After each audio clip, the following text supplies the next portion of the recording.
Good evening, everybody. You've reached the No Name Cinema Society, the film review show that digs just a little bit deeper. It is our sound off. And hi, everybody. My name is Jonathan Betzler. I'm here in LA. Got the hockey beard going a little bit, growing a little slower than I would like. I've got Bogey here with me, and you've reached our sound off. It is our freeform segment where we sort of cover a lot of different movie-related topics. We have some fun segments for you this evening, and I got some fun hosts to host along with me here. First, ladies and gentlemen, one of my partners from the 1988 in review, Devon Michaels from Gilmore Girls fame is here with us. Hello, good to see you. Welcome back. We got some 1988 related topics for our sound off tonight that Devon and I will get to. And also on his first sound off ever, our composer friend, Patrick Taylor. Hello, hello, hello. Patrick, this is your first sound off. Do you have any idea what's about to happen? I have no idea what's about to happen, but I feel prepared since I was asked to not prepare anything.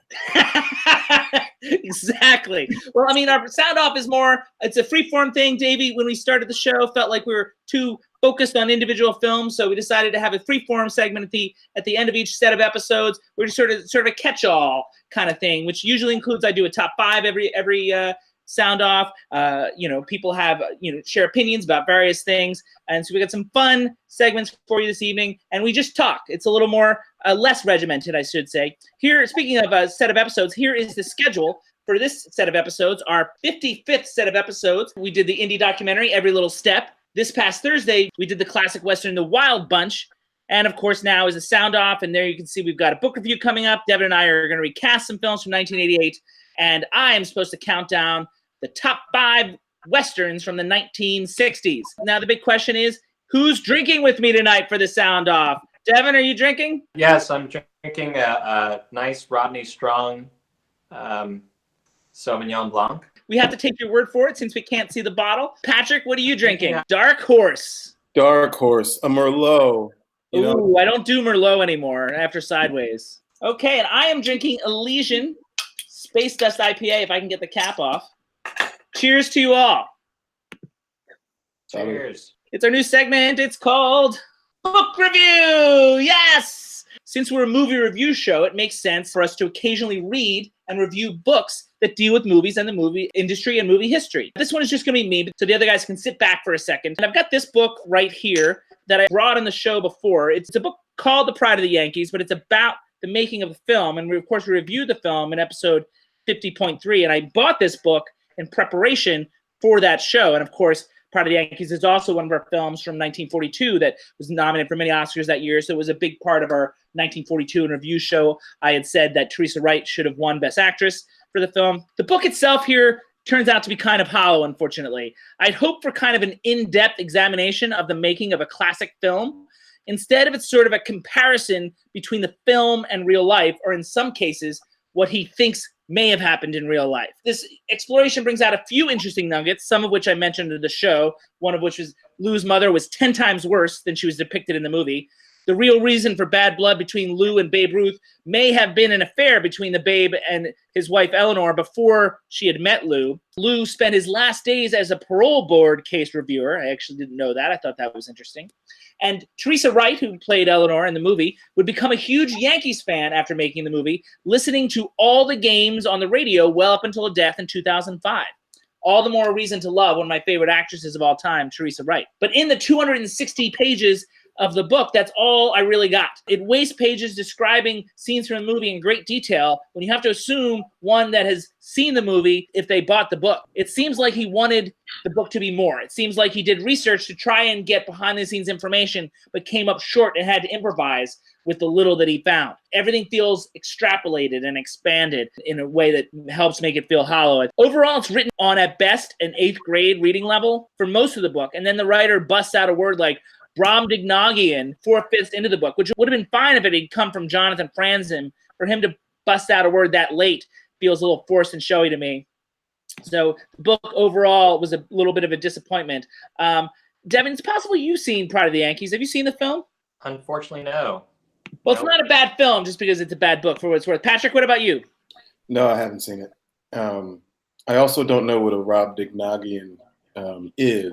Well, I looked it up from Gulliver's Travels. It's the opposite of Lilliputian, because at some point in Gulliver's Travels, he goes to a place where everybody's large instead of small, and so that's the opposite. Lilliputian is a word. Like I often talk about the Lilliputian size of Devon's heart. Were those the people where you could see their makeup, you could see all their pores, and they looked all ugly when you looked at them really close? Was that the route? No, that's Kardashian.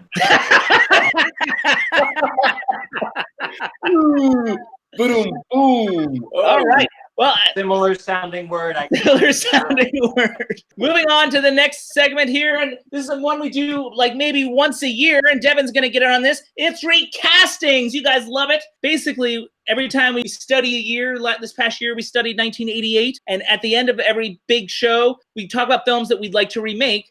And then on one of the sound offs, like right now, we recast modern actors in those films that we said that we wanted to remake. And Devon, Alex, and I each had a film that we wanted to remake. Alex, who's not here, wanted to remake The Accused. Devon asked to remake Mystic Pizza, and he gave his reasons on the show. And I chose My Stepmother is an Alien. So those are the films that Devon and I are going to recast. Or actually, Devon's going to step off for My Stepmother and Alien. He refused to watch that one. All right, so we're going to start. Let's see what our first film to recast is.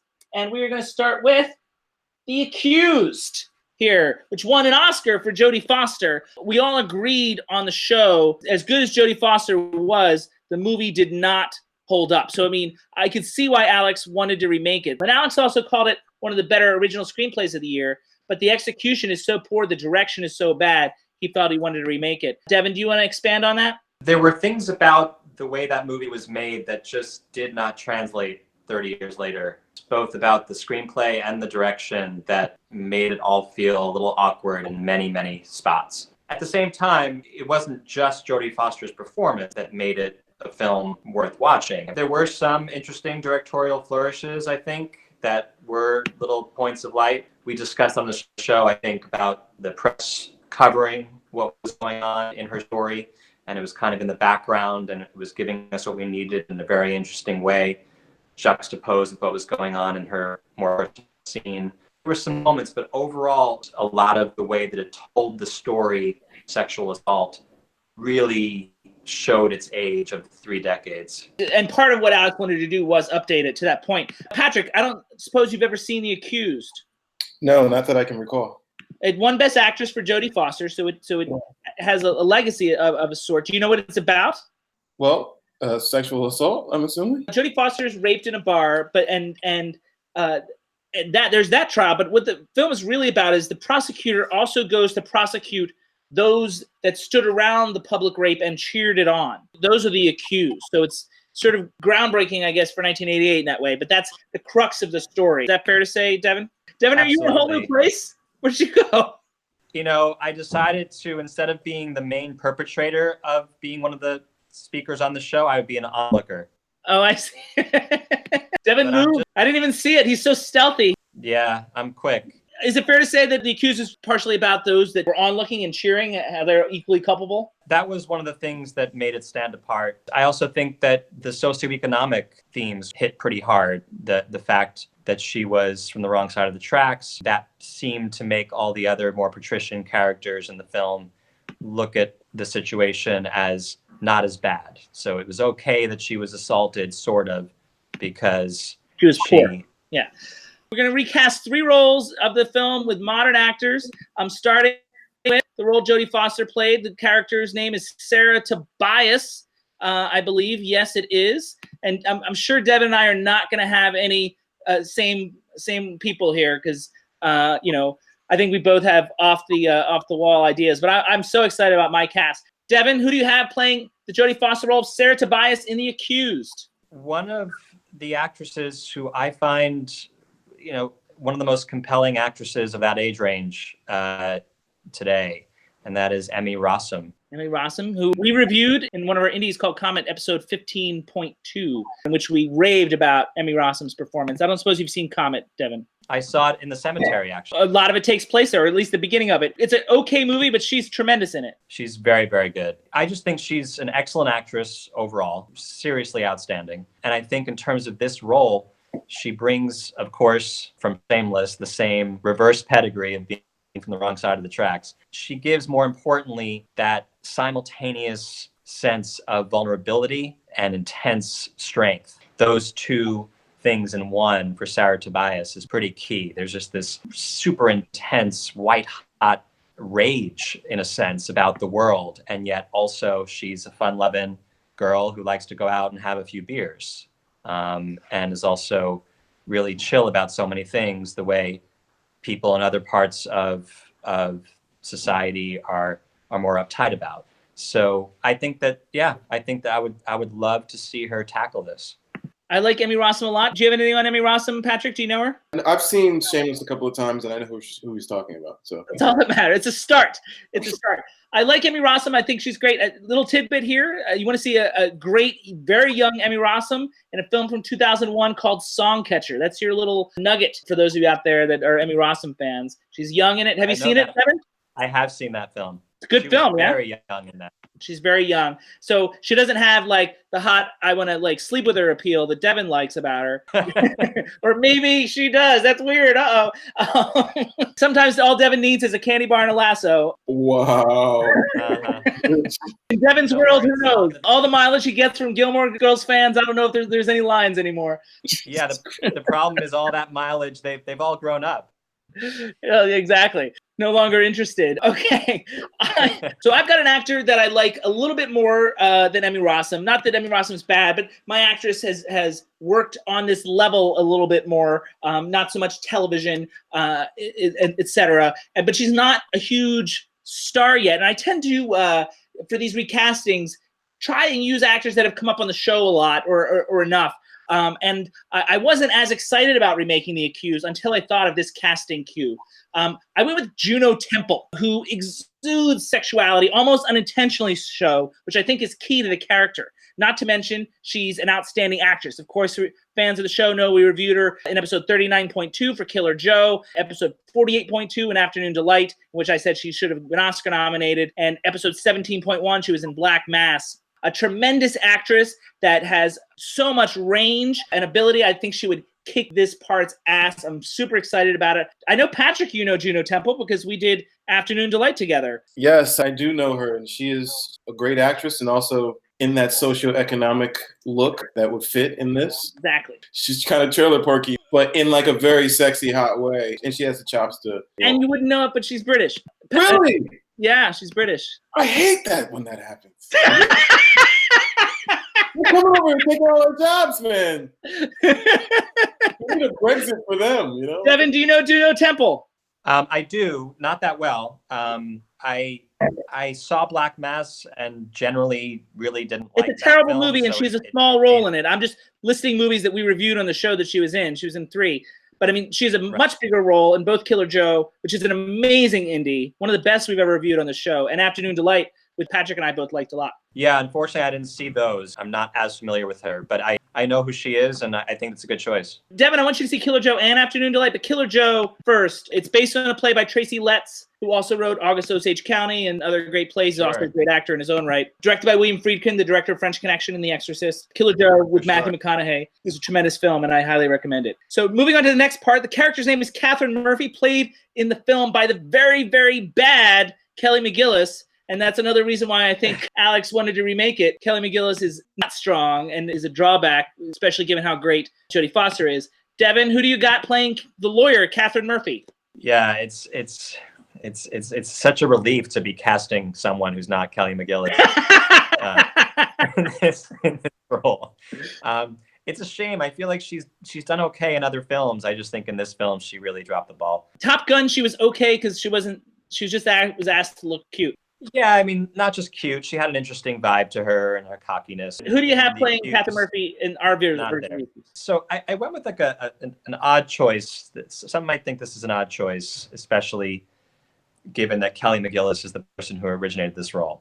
But I think for several reasons, Natalie Portman is the choice for that role. She has that raw intelligence. Yeah. She's an Eli, isn't she, you Yale bastard? Yes. That's where this is all about. Bulldogs. It's not just about bulldog pride. I think that she also hasn't even had the opportunity yet. I think this would give her the opportunity to play the older sister kind of vibe that this role has. that mentor that this role needs in terms of being not just in some ways more savvy than the person she's helping to defend, but also just more mature in so many ways. I think Natalie Portman would do a tremendous job with that. There's no question she has the chops. I actually don't see it. I have more of an age difference between the two characters, is possibly one reason why. I see what you're saying. There's something about like her that would, I feel like, distract from from what either Juno Temple or Emmy Rossum were doing, because especially Emmy Rossum and Natalie Portman aren't that far off age-wise. I think Kelly McGillis was too young for the role too, for what it's worth. I don't recall the exact age difference, but I do remember looking at the age difference earlier when I was doing this. Yeah, they're just as far apart in age. In fact, I think a couple of years further apart in age. What they are in reality is less important than the vibe. You're in your 60s, but you play 20s all the time, so it's exactly. The fact is, Natalie Portman reads young even still, and she's gorgeous. And not that I don't know, like I don't see it. She's a great. I mean, she can hit all the notes. There's no question about that. And I also, like, if reworking the screenplay, would love to add some vulnerability and depth to that particular character. And if it was there in the screenplay, Kelly McGillis just missed it. I went with an actress I've admired for a long time, now a little older, and I wanted to add a little bit of vulnerability. You know what I mean? Like, she's a killer on the, she's a killer in the courtroom, but struggles in her own personal life. And she's a strong actress that just doesn't work enough. I went with Sanaa Lathan, Sanaa. She would bring so much more depth to the role than McGillis would. She's a little older than obviously Natalie Portman or even Kelly McGillis was at the time, but I like that. And I certainly buy her as a lawyer. I've always wanted to work with her, and I think she's a terrific actress. Love and Basketball is one of her more famous films. Sanaa Lathan? Is it Sinai? I pronounced the name wrong. See, I didn't know, but I have seen her on stage at Shakespeare in the Park doing Measure for Measure with Billy Crudup. And she was outstanding there. So I know she's got the chops. And thank you, Patrick, on correcting me on her name, Sanaa Lathan. What do you think, Patrick? I grew up loving her for a number of reasons. She's a great actress. And I could see her in a courtroom, or I could see her giving that, sisterly, that kind of overarching support. I could see her doing very well in a movie that I haven't seen. But just knowing that this person... It must have explained it really well. I also love the combination of her and Juno. Like, they're so different energies. Devon, Sanaa Lathan. I'm a fan. I've been a fan of her for a long time. I think she would be a strong choice. She is quite a bit older in this case. I missed that experience in the part. Like, I missed, you know what I mean? Like, I like the idea of her looking at Sarah and seeing, someone that she might have been or used to be. Like, I like that element of it. And she can still pull off younger, so her actual age is not as relevant. Right. I was thinking more like late 30s, or I'm fine with early 40s for this character. Yeah, she absolutely has the right vibe for it. I think she has this sort of sense of integrity that the role requires, the kind of brutal honesty where she has to level with her client about their chances and how their chances are not as good as they should be. And I can see her kicking ass in court too. She has that ferocity about her at times. Absolutely. It sounds like you're not that mad that I went a little bit older. All right, so we have one more part in the accused before we go on. And the character's name is Scorpion, played in the original film by Leo Rossi, who works with this director all the time. He was in Heart Like a Wheel with him. He's the main onlooker. I've never seen a performance by him that I enjoyed. I think he's a classic overactor, so I'm excited to get someone new in this role. Another thing that was a drawback from The Accused is Leo Rossi in this part. Essentially, he's the villain. Devon, who do you have as Scorpion? I did not cast that role. Didn't see it in the email, or was it a choice? Yeah, I might have missed that in the email. Yeah, why don't you just do Scorpion on your own? So I went with another show favorite here. I named him Best Actor of 2016 for his work in an indie film called Other People. And his name is Jesse Plemons. You normally see him playing a super nice guy, but there's no question of his ability to excel at being a dick. If you've seen Black Mirror in the USS Callister episode, or recently in Game Night last year, which was a comedy, but still he took his character really, really seriously. Jesse Plemons is one of my favorite actors working today. His look limits a lot of the things that he can do. He's not a leading man kind of look. And I think he would bring such depth to this character and make him real without necessarily being likable. He's a tremendous actor, and any chance I can find a role for him, I want to take that opportunity. Devon, anything on Jesse Plemons? He is also my choice for Scorpion in this. It's amazing that we actually landed on the same. We landed on the same choice. I loved him in Breaking Bad. I loved hating him in Breaking Bad. He pulled off being super creepy and unlikable and kind of, and yet almost a little likable. Like he was just innocent in his disgustingness. He's a tremendous actor. Have you seen Other People? No. I own it somewhere. My ex might have it, so you might have to get it from her, but I do recommend it. Okay. It was also my top 10 of 2016. Patrick, Jesse Plemons. Yes, my name is Patrick. So Jesse has a very creepy vibe to him. And from what it sounds like, this guy should have stepped in, but he was too busy watching. Maybe potentially. No, he was like rooting. He was like rooting it on. Rooting it on? Okay. Yeah. Yeah. No, I really loved him in Black Mirror. I loved how you felt for him until there was the turn in the story, and then you kind of rooted for him to fail. He definitely is an actor that I would like to see more of and creepy. You got to see Other People because he's super sweet and nice and lovely but still real and rich. So if you see Other People, you can see the full range of his stuff. It's pretty special. All right, we're going to move on now to the next movie. This is Devon's movie that he wants to remake. I love this movie, and I can't remember if it made my top 10 or it was number 11, but it was a real discovery for me in doing the 1988 review. We're talking about Mystic Pizza. I liked it a lot more than Devon did. Devon, I believe, correct me if I'm wrong, but you also wanted to modernize it. You feel like the same idea in the same town, same pizza place would be good, but you want to have it take place in 2019. Is that correct? Yeah, I thought it would be interesting, instead of having it be in the 80s, have those same characters and the same general plot be just present time. That was the main idea behind the remake. Not that they did a bad job. I think there were some missteps that we did talk about on the show, and there were some inconsistencies with the direction and the screenplay, I thought, and a couple of the supporting actors were not as strong. But in terms of the main actors, I mean, it'd be great to just recast them and take off the 30 years of aging. In addition to that, though, I would have loved to have seen like a reunion. I would have loved to see these three parts reuniting in 2019 or 2018 and 30 years later and see how they changed. And just for Patrick's benefit, have you heard of Mystic Pizza, Patrick? No. Mystic Pizza is famous for being the debut film of one Julia Roberts. Oh. And not being a Julia Roberts fan prior to that, like I can see how she became a star after. She's definitely a standout in the movie and gives a terrific, ebullient performance. And then I saw Ben is Back within a week and was like, wow, her best two performances in her career I've seen within a week, and they were 30 years apart. Mystic Pizza, just so you know, is about three girls in their early 20s, out of high school, working in the local pizza shop in Mystic, Connecticut. It's called Mystic Pizza, and the pizza shop, and they're really good friends. And it's about their troubles and relationships. It's also the debut feature of Matt Damon, who has one scene in the movie in which he has trouble eating a lobster. And there's a musical that's coming out of Mystic Pizza, by the way, with music written by Melissa Etheridge coming out in the next year or two.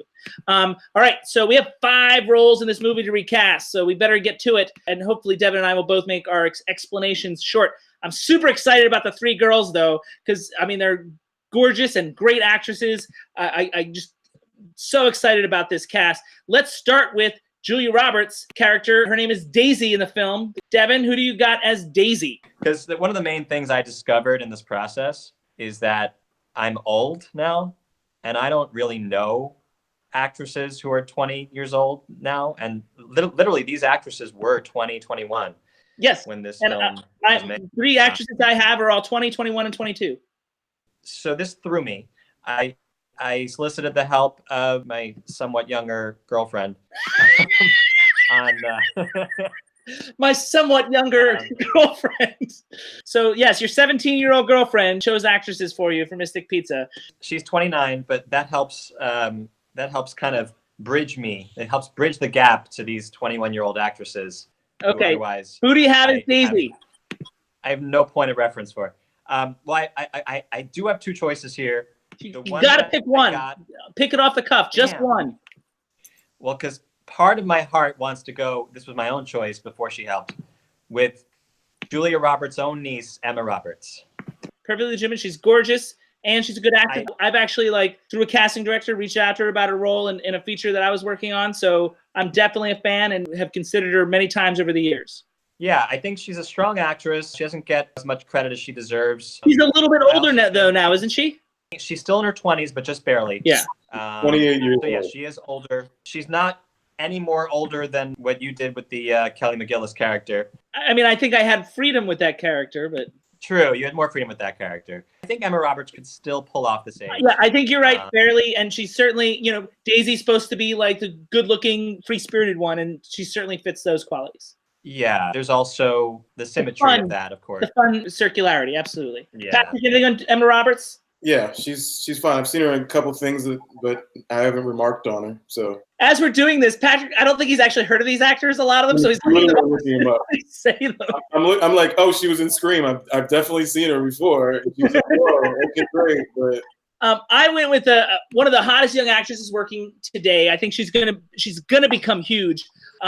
Indie fans would have saw her last year in a film called Thoroughbreds, but real big indie fans, especially if you're an indie horror fan, you loved her in The Witch. And if you watch Netflix, maybe you saw her as an early girlfriend to a young Barack Obama when he lived in New York in the film Barry on Netflix. I'm talking about Anya Taylor-Joy, who's 22 years old. She's a tremendous, tremendous young actress. You've got to see her in Thoroughbreds and The Witch. Although I didn't enjoy the film of which, I didn't know it was going to be a horror film when I walked in. But she's tremendous in it. It takes place in Puritan times. She's a great, great actress and gorgeous, like stunning in a very unique kind of way. So I think she'd be a great Daisy. Patrick, you looked like you were nodding when I said The Witch. Not The Witch. I looked her up, obviously, because she's 20 and I have no idea who these people are. She was in Split, which I didn't really like, but I remember her from that movie. So I was like, okay, she is pretty hot and she did a good job. She is pretty hot and she did a good job. Devon, Anya Taylor-Joy, do you know her? I have zero knowledge of her. Okay, but I'm telling you right now, Thoroughbreds is your kind of movie. I think I loaned it to Alex, so you'll have to get it back from him. Okay. Moving on, because that's what we like to do, is the character of Kat, played in the movie by Annabeth Giss. She's like the smart one, the nerdy kind of one, the more reliable one, in contrast to Julia Roberts' Daisy. Devon, who do you have as Kat? So I got some help on this one. From 13 Reasons Why, Katherine Langford. Katherine Langford is a terrific actress. She's also good in Love, Simon, which is an average movie, but she stands out. Yeah, I can totally see that. And Patrick, it sounds like you have no idea who she is. No.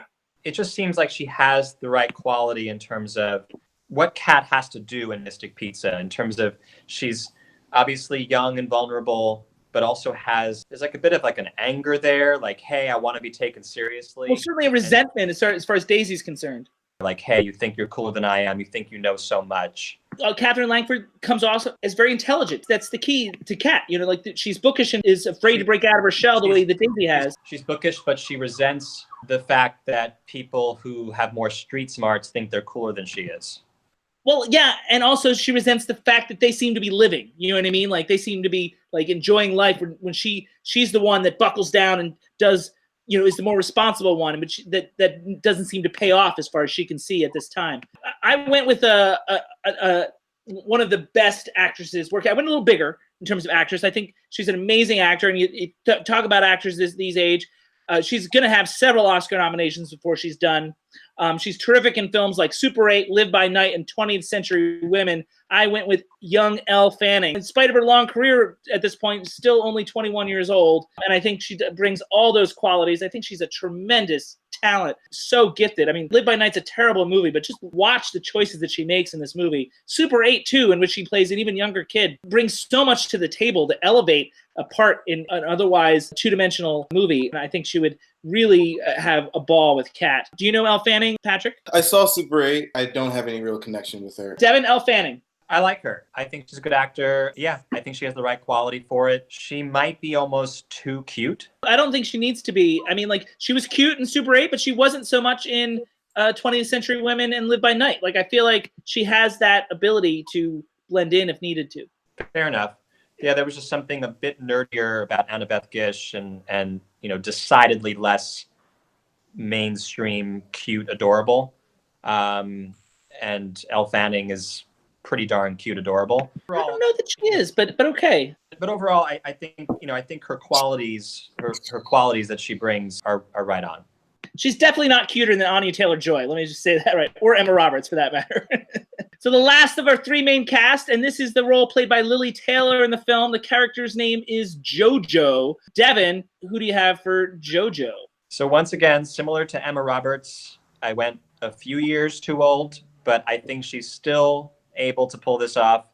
I went with Ellen Page. I thought about her for Kat, actually, and then thought she was way too old. Basically, that's my counter argument. I understand what you're saying. She looks young, but she doesn't look that young anymore. And also, I think she's past this kind of role for me personally. Lily Taylor was the oldest of the three. Yeah, but she didn't necessarily read that way. They all seem the same age in the film.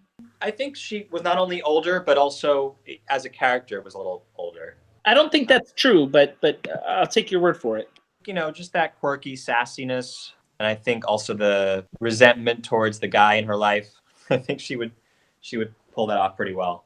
There's an earthiness to JoJo too that I don't know that we've seen from Ellen Page, but yeah, this is the first one that you mentioned that I don't feel too good about. I did think about her, but again, it was a Kat. I could see her playing Kat well 10 years ago. Patrick, anything on Ellen Page? I like her in Umbrella Academy. Even though it's a very good show. Patrick likes her, so that's he doesn't know anything about the movie, but he likes her. But she's a good actress. She can play a 20-year-old anymore. I mean, I don't think I know her to not be that age. Like back when she was doing Juno, I think was the name of the movie. What was the name of the movie? Yeah, that was 2007, and she was a high schooler then. Right. Which is like, and she still looks young. But I don't know if she looks that young, to my point. But I'm glad somebody agrees with me, and I don't feel as alone in the universe. Her and Edward Roberts together, I'm having a hard time with that duo, and mix in an actually young Catherine Langford. I think the combination of the three feels awkward. So my JoJo, I went with someone who might be a little too cute, but she's been very not cute. Like, she can get very uncute in movies if she needs to.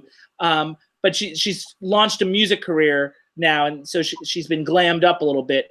She was Oscar nominated for a film called True Grit, also amazing in a film called Edge of 17, and just okay in Pitch Perfect. 22 years old still. Haley Steinfeld is who I came up with for JoJo. She's got the ability and can have that earthiness. Amongst that cast, I can see her being the one that stays home, the one that's more connected to the hometown and doesn't have that urge to escape as much as the other two do. Patrick, do you know Haley Steinfeld? I remember her from True Grit. That was much younger. That was 9 years ago now. But she was only 12 then, or 13 maybe. Devon, Haley Steinfeld? Haley Steinfeld, also my choice for JoJo in Mystic Pizza remake. What are you talking about? You just picked Ellen Page. Yeah, but that's because I was rushed earlier. Haley Steinfeld is the perfect choice. I convinced him. I love when that happens. These aren't even his choices. Like, this is his girlfriend's choices. Only Catherine Langford was. I didn't realize that she had grown up because I still see her as the True Grit age. So that's Speaking of girlfriends, no. we're not done with Mystic Pizza. We're going to do Vincent D'Onofrio's role of Bill. Bill is a tough one. There's something about Vincent D'Onofrio that just is so unique. He kind of transcends the 3 decades. I came back to Shameless, and I thought of the brothers. I'd like to go with Jeremy Allen White because I think he's a stronger actor. He's a great actor. But he almost seems too smart for it. So I think maybe the younger brother, Ethan Kartowski. I don't remember which one he is. And I stopped watching Shameless 5 or 6 years ago, so I don't know who that is. I actually went with someone who's a British actor, but he mainly plays American roles. He was Oscar-worthy in a film called Captain Fantastic. His name is George Mackay, and I hope I'm pronouncing that right. It's spelled Mackay. He's also in the Hulu adaptation of the Stephen King time travel novel 11/22/63. He doesn't have the girth of Vincent D'Onofrio, but he has that hometowny kind of feel. Has anybody seen Captain Fantastic by chance? No. Viggo Mortensen. George Mackay plays the eldest son of that clan of kids that Viggo Mortensen raises in the woods. He's very tremendous, and it sounds like you guys don't know him, so we should just move on. Devon, you don't know him, right? No, I don't. Okay. All right, the final role here we have is Leona, played in the movie by Conchata Ferrell, who many of you may know from 2.5 Men, several seasons on that show, which was the #1 show in America for a good portion of time. Devon. The obvious choice, especially with the symmetry, with me being from Gilmore Girls, would be Melissa McCarthy. However, I'm leaning just by a hair to Nia Vardalos. I can see both those. I don't know that Nia Vardalos is that good of an actor yet. Just seeing her do the stuff that she writes herself. I don't know about her range, but I can see it. She's a little young. I went a little older, even older than Conchata Ferrell in this movie, but I rationalized it. Nia Vardalos, it's a shame we haven't seen much of her recently, and I think she's got more of the ethnic vibe that role is calling for. Interesting. That earthy ethnic vibe. Do you think she comes off as Italian? She comes off as Mediterranean, and I think she could pull off either Greek or Italian. So okay. My Big Fat Greek Wedding, Patrick, Nia Vardalos. Never saw it. She doesn't have a large resume because, I mean, she wrote My Big Fat Greek Wedding, did that its sequel, and then she wrote one other movie that I can't remember the name of. I Hate Valentine's Day. No, I don't even know that one. Did that even get released? Yeah, 2009, My Life in Ruins. She did a lot in 2009. She did 2 movies in 2009. My Life in Ruins. I went a little much older with an Oscar-winning actress. It's funny because when I thought obvious, I thought about Margot Martindale, and then I thought I'd go somewhere else with it, and even a little older than that. And I decided to go with the actress that we all named the best actress of 1990, and she also did win the Oscar that year. I also named that particular performance as one of the 5 best female performances of all time in the film Misery. I went with Kathy Bates here. She's a little older, but I'd like that shift. I mean, that also increases the stakes for me, both in the sense of the food review at the end and also the idea that there's only so much longer she could be doing this. And that becomes very real, I think, with the older actress. There's this subplot in the film, like what's going to happen to Mystic Pizza, the pizza place, when Conchata Ferrell Leona retires or something like that. And I feel like if the character is older, that potential feels very real because the theory is one of the girls might take it over. JoJo, I think, is the most likely candidate. If Leona is a little older and the place has been there for a long time, when it finally gets that food review, I feel like that's a bigger moment somehow if she's like only got a few years left to do this. Not that she's got a few years left to live, but I imagine, Kathy Bates, if she were running a pizza place, wouldn't do it much longer. So I've got Kathy Bates, Devon. Yeah, I thought of Kathy Bates. I thought of Kathy Bates earlier. I strongly considered her, and I just decided, okay, JB's gonna be mad at me because she's way too old. But I got mad, like actually angry. I felt like she might be a bit too old. She's getting up there now. But do you see what I was saying about how I think that works? Yeah, I think you're right. I think she's a strong choice. She's obviously an outstanding actor. And I think she could bring that earthiness and that gravitas to it that the role needs. I think she'd be a fine choice. I pushed myself away from her because I thought, wait, she's just 25 years older, and that's just a bit too far. Patrick, Kathy Bates. Kathy Bates, I remember from Misery. Patrick does watch movies sometimes, ladies and gentlemen, I promise you. Oh my God, I watch a lot of movies, but just not the movies that you fucking watch. So I don't know what the hell's that. I remember her from that, and then I remember her from Waterboy. So the juxtaposition of Kathy Bates in my mind, talking about foosball and breaking ankles, is she can do anything. She can do anything. I think that's true. So. All right, so we have one more movie to do, and we're gonna bust through it because it's just about come on down, give it to me. This is a movie I wanted to remake. It's called My Stepmother is an Alien, which is a movie that I never would have thought I would watch, let alone want to remake. In spite of its fantastical concept, I intend to make a more grounded approach to material. I don't want to lose all of the comedy. The fish out of water stuff plays really well in the 1988 version. Learning about kissing and love and sex in particular in the film is hilarious with the Kim Basinger character. But I might also use the platform to explore what it means to live here on Earth without getting too weighty. The film turns out to be very existential, and I think that's the goal, existential fun. Devon was supposed to watch it and do this with me, but he refused at the last minute, so I'm going to be flying solo here, and I hope you guys like my choices, those of you that have seen the film. If not, I do recommend it. It is very interesting. It's poorly directed, but which is why I want to remake it, because I think it had a lot of potential. The character of Celeste is played by Kim Basinger in the 1988 original, and I felt like we needed an actress that could handle the comedy and the drama equally deftly, because I am going to add some more dramatic elements. And for me, there was only one choice. My choice for who should have been nominated for Best Supporting Actress of 2017 for her work in Jumanji, Karen Gillan, the Scottish actress. Many of you fans might know from her days on Doctor Who and also Avengers and Guardians of the Galaxy. In addition to all her acting chops and comic ability, she also has an exotic quality to her that works well as a disguised extraterrestrial. A lot of range, comedy, drama. She needs a leading role. She's mainly doing supporting roles. I think she's pretty phenomenal. Patrick, do you know Karen Gillan? Yes, from Jumanji and Avengers, I know her, definitely. What do you think? She was hilarious in Jumanji. I thought she did a really good job. I actually really love Jumanji. Oh, yeah, it was my number 2 film of 2017. Yeah, she didn't let anyone down. She was great in that movie. Devin, any complaints? Karen Gillan? No complaints. Don't know her that well. Kim Basinger is like a model. Karen Gillan is model-esque. I mean, I think she's gorgeous, but I have a thing for redheads, as Devin will tell you. She could pull off the sex appeal. Yeah, I think so. So the character of Stephen Mills is played by Dan Aykroyd in the original. That steered the film more towards the comedy. Since I'm grounding it a little bit, I went with one of the 2 actors that we've discussed more than any other on this show, the No Name Cinema Society. We also brought him up at a recasting a couple years ago when we cast him in the Alan Arkin role in The Russians Are Coming, which was one of our 1966 films. So we're recasting him again, this time in My Stepmother is an Alien, talking about Oscar Isaac, who we discussed in the show in The Force Awakens, The Last Jedi, Drive, The Promise, Suburbicon. He's also in the film Ex Machina, which made 2 of our top 10s in 2015, including my own. The character is a scientist. He brings such intelligence to his characters, but also he's got very good comic timing. He's one of the best actors in his age group working today. He definitely has a lighter touch. We've seen that in some of his films and would make the science a little more believable, whereas that's something Dan Aykroyd struggled with. Devin, Oscar Isaac? Sure.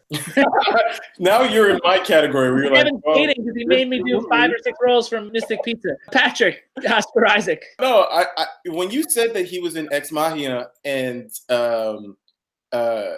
Star Wars, I didn't put those two. I didn't put those 2 movies together as having the same actors in it, and it just gave me like oh my god, that is the same actor. I wouldn't lie. I know. I mean, I don't think you're lying, but it just created something in my mind. No, I thought blew his mind, ladies and gentlemen. Just blew his mind. You did. And it is the same person, though the haircut's much different. Well, yeah, you would hope. He has a beard, I think, in one of them. Anyway, all right. The final role is played by Jon Lovitz in the movie, Stephen's brother, Ron Mills. And he's an annoying younger brother. I might make this character slightly older, and I'm going with an actor that blew us away 20 years ago with his Oscar-worthy debut in American Beauty. And we've, of course, discussed him and his supporting performance in We Are Your Friends in episode 16.1, talking about Wes Bentley, a very intense, talented actor that doesn't work nearly enough. But he also shares some physical characteristics with Oscar Isaac, so I believe them as brothers. And again, I'm not as focused on this character's comic relief like the way Jon Lovitz played it in 1988. In my version, I see the characters more as the voice of reason as his brother gets swept away by a woman seemingly out of his league. Devin, do you know Wes Bentley? No. Have you seen the film American Beauty? Yes. He's the next-door neighbor that hooks up with Thora Birch, the son. Oh, he was very strong in that. Do you know Wes Bentley, Patrick? He's in Mission Impossible. He's the Superman-looking guy. Is that the guy who we're talking about? No, that's Henry Cavill, who played Superman. Okay, then no, I don't know who the hell he is. You've seen American Beauty, though, haven't you? Yeah, but like 20 years ago. It is celebrating its 20-year anniversary. So that is all done with our recasting segment, everybody. Woohoo! We got through it. Devin, how do you feel? Exhausted. Sorry. It's been a long week. And it's only Monday. It's terrible. Okay. A lot going on. Moving on to the next segment. JB's Top 5 1960s Westerns. I asked these guys to give them a bunch of options about what I should do based on the films we reviewed in this set of episodes, what top 5 I should do. And they came up with different answers, but Patrick came through first. And he's the one that selected 1960s Westerns. But this is based on a discussion of The Wild Bunch, which was our classic in this set of episodes. So before we get into it, I need to explain a little bit the evolution of the Western and how that led to the Westerns of the 1960s. In the early days of the Western in movies, they were silent, of course, and they were basically at the time, very simple action movies with lots of shooting and limited plot, exemplified most by the films starring Tom Mix. Side note, Bruce Willis played Tom Mix in one of our 1988 films, a film called Sunset, in which he teamed up with Wyatt Earp to solve a murder in Hollywood. Kind of a silly plot, but still had its appeal. So that evolved to what's called the classic Western, which really started with Stagecoach in 1939, directed by John Ford. Character development started to seep into these Westerns. These films also started to concern themselves a little bit more with the problems of settlers and the land instead of just cowboys and Indians. John Ford, again, perhaps unwittingly, spearheaded the next evolution of the Western, starting approximately with The Searchers in 1956. This phase of the Western is called the reflective Western. Instead of putting the cowboy on a pedestal, these films started to reflect on the life of these former heroes as progress seems to leave their way of life behind. And it suggests the inability of the cowboy to adapt to the modern world, perhaps also commenting on how modern filmmaking was leaving the Western itself behind. The last iteration of the Western is what's called the revisionist Western. With television inundated with Westerns, the movie Westerns had to evolve again, and this time they did it with style. The flashy and the operatic camera work of the spaghetti Westerns and also the slow-motion violence from Peckinpah highlighted the violence of the era that TV couldn't show. The cowboy was no longer the hero, but a more complicated, possibly more modern interpretation, usually mercenaries or outlaws, reflecting the increasing sense of individualism and every man for himself created by Johnson's The Great Society and perhaps the natural evolution of capitalism. So in the 60s, and this top 5 I'm about to unravel, we had a mix of both the reflective Western and the revisionist Western because it sort of evolved over the course of the decade. That's a little primer for my top 5. Does anybody have any questions or concerns about my Cliff's Notes version of the evolution of the Western on film? Do you think the 60s also represented people coming home from Vietnam and feeling out of place after? Vietnam was definitely a factor in Westerns, particularly Good, Bad, and the Ugly and Wild Bunch. The other thing that's going to come up, I think, in some of these top 5 is anti-establishment. It was not just Vietnam necessarily, but also the civil rights movement, the overall unrest, and the decrease of trust in authority that was evolving in the late 60s really fed into the late Westerns of the decade. And I have a mix of mostly late Westerns on this top 5, but I have some early 60s as well.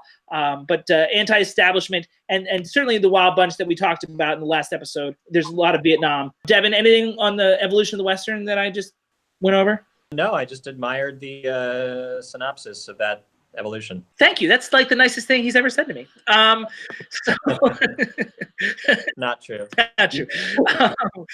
Okay, cool. So I'm going to make a rule for this top 5 that a director can only appear once on this list, or else one of these directors might have 3 or 4 films on here. There's one particular director that's an all-time favorite that I just couldn't have all the films be from this one director. I also, another caveat is I want to point out the problem of the film HUD from 1963, starring Paul Newman. I was on the fence about whether HUD really counted as a Western. It's borderline. And I consulted George, one of our society members, who's as much of a class expert as I am, and he said unequivocally that HUD shouldn't count.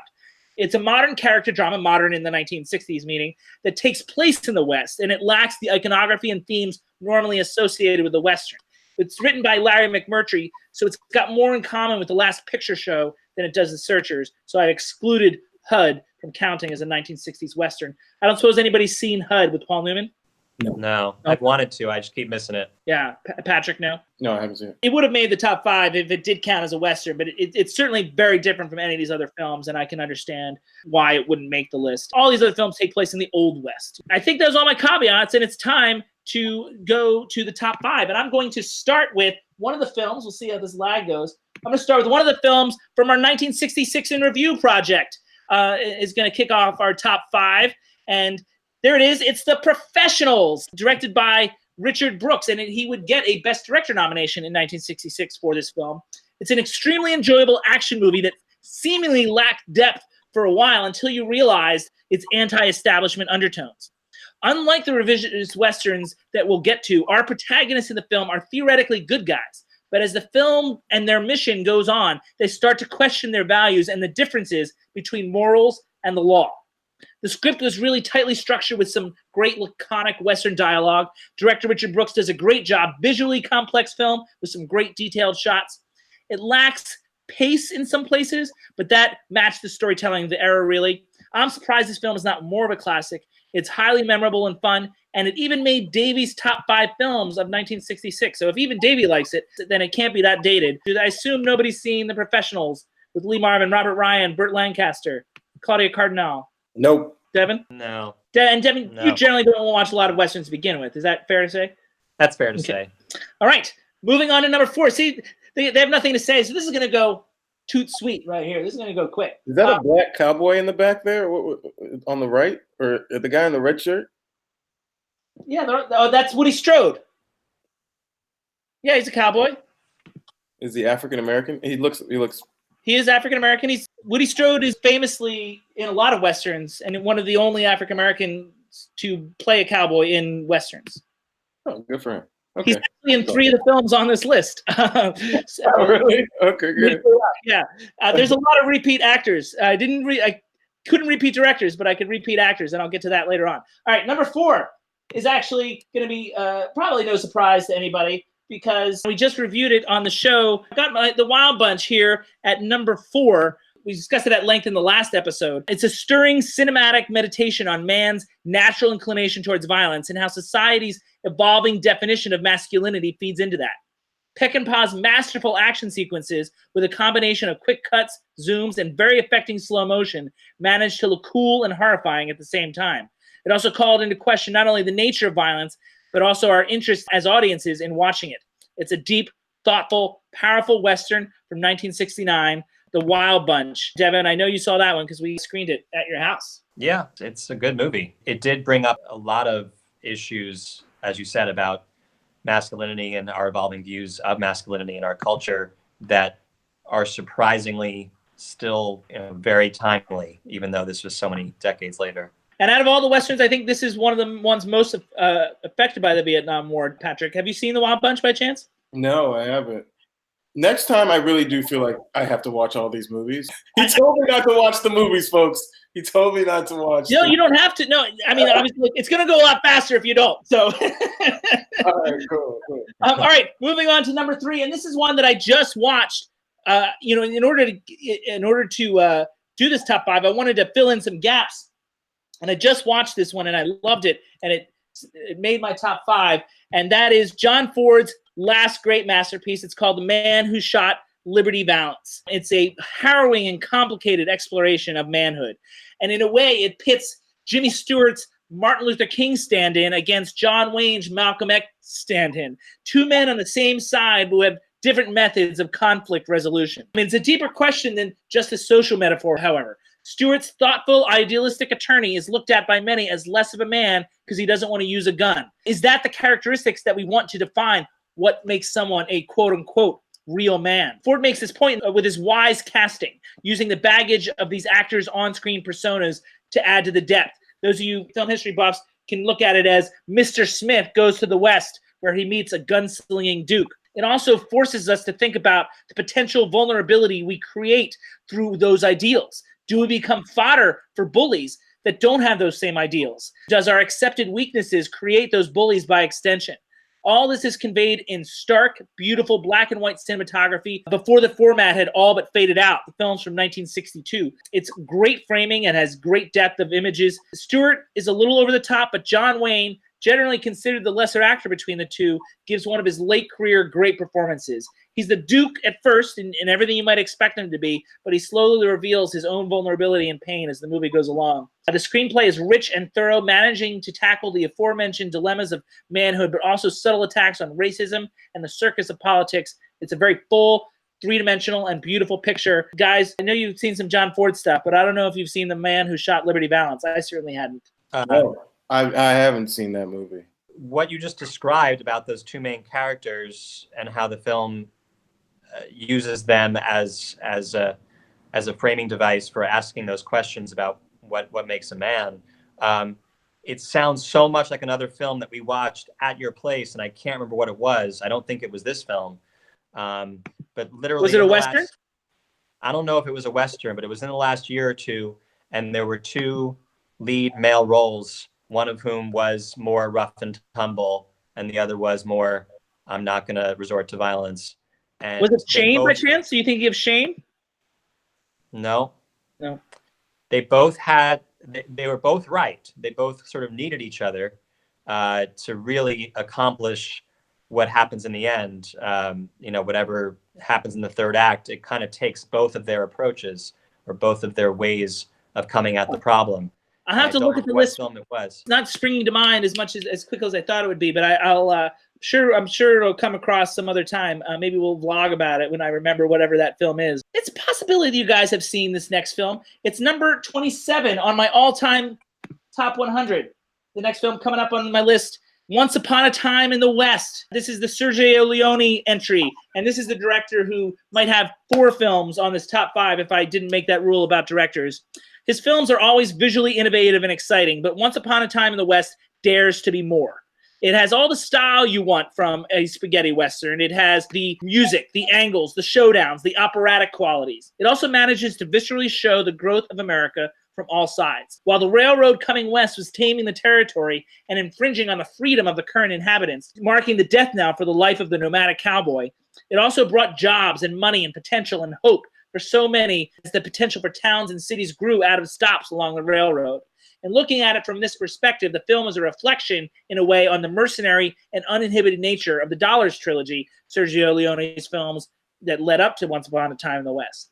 All that depth is wrapped up in a fun, stylish, cool, action-filled Western. It's a possibility, Patrick, that you've seen Once Upon a Time in the West. I feel like I've seen this movie. I'm looking through Google Images. I'm like, I've seen this damn movie, but not since my father forced me to watch it probably years ago. It's from 1968, and it's parodied frequently, too. It was so popular. Devon, Once Upon a Time in the West. I think I've only seen clips. I don't think I've seen it all the way through. Number 27 on my top 100. This next one, though, is even higher in my top 100 favorite films of all time. This next one's number 22. And it's come up in a previous top 5 as well.